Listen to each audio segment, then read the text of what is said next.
السلام عليكم ورحمة الله وبركاته. أهلا وسهلا بحضراتكم في فيديو جديد من خلال قناة الوصال على اليوتيوب. قبل كده صورت لحضراتكم مدينة المنصورة الجديدة وشرحتها لحضراتكم، ولكن بقيت أسعار تمليك الشقق بالمكان لفيديو لاحق، ودلوقتي احنا في الفيديو ده. ولكن في البداية حابب أقول لكم معلومة، إن الفيديو اللي احنا موجودين فيه ده هيكون عبارة عن 3 أجزاء. يعني النهارده فيديو، بعد كده هيكون فيديو تاني، بعد كده هيكون فيديو تالت. طيب ليه التقسيمة دي؟ لأنه المدينة نفسها متقسمة ل3 مراحل، اللي هي الفيلات اللي احنا موجودين فيها دي، اللي هي الفيلا المستقلة، يعني مبنى انت بتاخده عايش فيه لوحدك. في منطقه ثانيه الا وهي الفلل، ولكن المقسمه على فيلتين، يعني المبنى عباره عن شقتين او فيلتين، او في كمان 4 او في 3، وده هتشوفوه معايا في المرحله الثانيه. وبعدين نيجي بقى للمرحله الثالثه الا وهي العمارات والشقق المستقله اللي هي موجوده داخل العماره، سواء 6 ادوار او اكتر من كده. كل ده هنشوفه من خلال الفيديوهات. فخلونا الاول نتكلم النهارده في الفيديو ده عن الفلل وعن المنطقه اللي موجوده معانا النهارده دي في المنصوره الجديده واسعارها وكل التفاصيل الخاصه بيها. نوضح بقى لحضراتكم المنطقه اللي احنا موجودين فيها او الفلل المستقله اللي موجوده دي. فلل معموله بطريقه معينه، طبعا مقسمه على شقين، كلاسيك ومودرن. كلاسيك ده اللي هو الرسمه القديمه او النظام القديم، ومودرن اللي هو النظام الحديث والجديد. وده يمكن مش هيبان قوي الاختلاف ده الا لما تبقى موجود في المكان وتشوفه. دي اول تفصيله. ثاني تفصيله، مساحات الفلل اللي موجوده قدام حضراتكم اللي هتشوفوها في الفيديوهات معايا بتبدا من تقريبا بنتكلم في 650 متر حتى 800 متر، ولكن دي مساحه المبنى نفسه مش مساحه الارض اللي حواليها، لانه قدام الفيلا في باركنج للعربيه، في وراه تندة تقدر من خلالها تركن العربيه برده في مكان تاني هتشوفوه. كمان في حديقه موجوده حوالين الفيلا دي، مساحه مستقله غير ال 650 او ال 850. يعني هتلاقوا فيلا 650، فيلا 700، فيلا 750، فيلا 800 وهكذا. فده مساحه الفيلا نفسها، فدي المساحه لازم تعرفوها. طيب الفيلا نفسها كام دور؟ الفيلا عباره عن 3 ادوار. هي طبعا دورين، يعتبر الرسمه دورين اللي موجود فيها كل التفصيله، ولكن في دور ثالث كده هنشرحه او هنوضحه من خلال الفيديوهات وهتفهموه من خلال الفيديو. نيجي للدور الاولاني. الدور الاولاني عباره عن ريسبشن كبير موجود فيه كمان معاه غرفتين تحت. غرفه بتكون دايما الناحيه القبليه للفيلا، ولكن موجود فيها يعتبر ممكن نقول مثلا مطبخين كبار او مطبخ ومكان نقدر نعمل فيه سفره او غيره، ولكن معاها بقى ايه، حمامين. ده تحت غير الريسبشن الكبير اللي هيبان في الفيديو معاكم. نطلع بقى للدور الثاني. الدور الثاني عباره عن 5 غرف كاملين، يعني كل دور الدور الثاني 5 غرف، وده موجود في كل الفلل مع اختلاف المساحات. هتلاقوا بقى فوق كمان تقريبا 3 حمامات، يمكن بنتكلم احنا قلنا في تحت 2، فوق كمان بقى 3 تقريبا. في غرفتين اللي هي الغرفه الرئيسيه فيها احيانا بيبقى فيها حمام واحيانا لا، والغرفه اللي جنب منها نفس الامر. وطبعا الغرف البحريه او الغرف الكبيره طلة طبعا على البحر، شايفه البحر، وتقدر من خلال ان الفيلا كلها مرصوصه بشكل هندسي، حتى الفيلا اللي في الصف الاخير تقدر تشوف البحر حتى لو انت موجود، وده برضه هتشوفوه معانا. الفيلا اللي احنا صورناها تقريبا من منطقه المنتصف، بنتكلم مثلا صف رابع او صف مثلا خامس او سادس، يعني احنا بنتكلم في المنتصف تقريبا، مش جايبين من الاول عشان تقدر تشوف المرحله او تقدر تشوف ان انت شايف البحر من اي مكان في الفيلا دي. زي ما قلت لحضراتكم موجود فوق 5 غرف، كل غرفه فيهم او يمكن غرفتين 3 موجود فيهم حمامات، وده برضه هتشوفوه، واحنا وضحنا لحضراتكم ده من خلال الفيديو اللي قدام حضراتكم اللي بيتعرض. كمان وانت بتتفرج معانا على الفيديو في دور بقى ثالث. الدور الثالث ده عباره عن السطح، ولكن معاه غرفه بمطبخ وحمام. يعني لما تطلع فوق في الدور الثالث، هو مش دور، يعني زي غرفه كده او اوضه موجوده فوق جنب السطح، معمول فيها جنب الروف، يعني محطوط فيها حمام ومحطوط فيها اوضه ومحطوط فيها ايه، مطبخ مع بعض، عشان يكون في استقلاليه. ربما يكون مثلا يعني صاحب البيت موجود فوق لوحده هو وزوجته او كده، ما اعرفش، بس هو ممكن دي التقسيمه اللي على يعني اللي على دماغ كل واحد. طيب يبقى كده كام اوضه معانا في البيت؟ تقريبا بنتكلم في الفيلا دي قرابه ال8 غرف في كل فيلا، بجانب كمان اكتر من 4 حمامات موجودين في الفيلا، بجانب اكتر من 3 أو 4 يمكن خلينا نقول مطبخين 3 موجودين في المكان. تقدر بقى تعمل في الغرف اللي انت عايزه، وتقدر يكون عندك متنفس ان انت تكون عايش في المكان بالشكل اللي يليق بيك انت واسرتك داخل المنصوره الجديده وداخل فيلل المنصوره الجديده. نيجي بقى للاسعار، ودي نقطه طبعا اكيد مهمه لكل الناس، لان كل الناس اكيد هتسال على السعر، وهتسال يا ترى السعر ايه وايه المختلف في الموضوع، وجميله الشقه وجميله الفيلا، ولكن انا بقى عايز اعرف السعر. نيجي بقى للاسعار.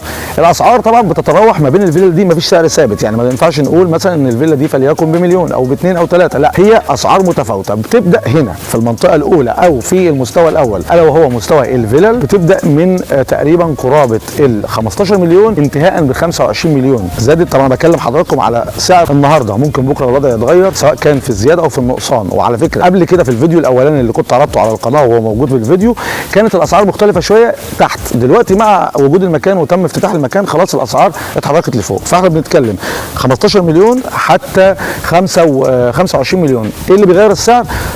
قربها من البحر، مساحه الفيلا، يعني احنا قلنا ان مساحه الفيلا من 650 حتى 800، فبالتالي ده بيغير في السعر. كمان شكل الفيلا ان كانت مودرن او كلاسيك طبعا ده برضه كمان بيغير في سعر الفيلا الموجوده قدام حضراتكم. فبنتكلم في 15 مليون حتى 25 مليون، ده بالنسبه للاسعار. نيجي بقى للنقطه الثانيه الا وهي طب انا ما معيش ال 15 مليون كلهم وما اقدرش ادفعهم كلهم. نيجي بقى للمرحله بتاعه القسط. طبعا المرحله دي مقسمه على اكتر من شق، احب ان انا اشرحهم لحضراتكم من خلال الفيديو ده. بخصوص نظام الاقساط، فهي في البدايه سيادتك بتدفع عند الحجز او عند جديه الحجز مبلغ او نسبه مئويه اللي هي تقريبا 5%. فلو افترضنا جدلا ان ثمن الفيلا 10 مليون، سيادتك بتدفع ما يقارب النص مليون جنيه حاجه اسمها جديه حجز. تروح تدفع 500,000 تقول له اتفضل والله انا عايز احجز فيلا، دي اسمها جديه حجز. بعد 3 شهور من المده اللي انت حجزت فيها لازم تكون سددت تقريبا 10% كمان من ثمن الفيلا توتال. فلو افترضنا جدلا ان هي ب 10 مليون فسيادتك هتدفع كمان كام؟ مليون جنيه. يبقى انت هنا دفعت 500 عند جديه الحجز، وبعد 3 شهور دفعت 10% يعني بقت مليون ونص. دول دفعتهم من القيمه الكليه للفيلا لو افترضنا ان هي ب 10. وانا قلت لحضراتكم طبعا ان هم الاسعار في الفيلا هنا بتبدا من 15 حتى 25 مليون، ده اللي بوضح لحضراتكم. ولكن الارقام ال10 دي بقولها لك كمثال عشان نسهل الحسبه على حضرتك. سيادتك دفعت بقى المليون ونص، ال 500 زي ما قلت لحضراتكم عند الجديه اللي هي ال 5%، وال 10% اللي هي تقريبا قرابه المليون مثلا في بعد 3 شهور. تبدا بقى الاقساط. سيادتك عايز تقسط مثلا على 3 سنين موجود، عايز تقسط على 5 سنين موجود. الامرين دول سواء الخمس سنين او ال3 سنين بيكون بثمن الفيلا اللي انت سيادتك عارفه.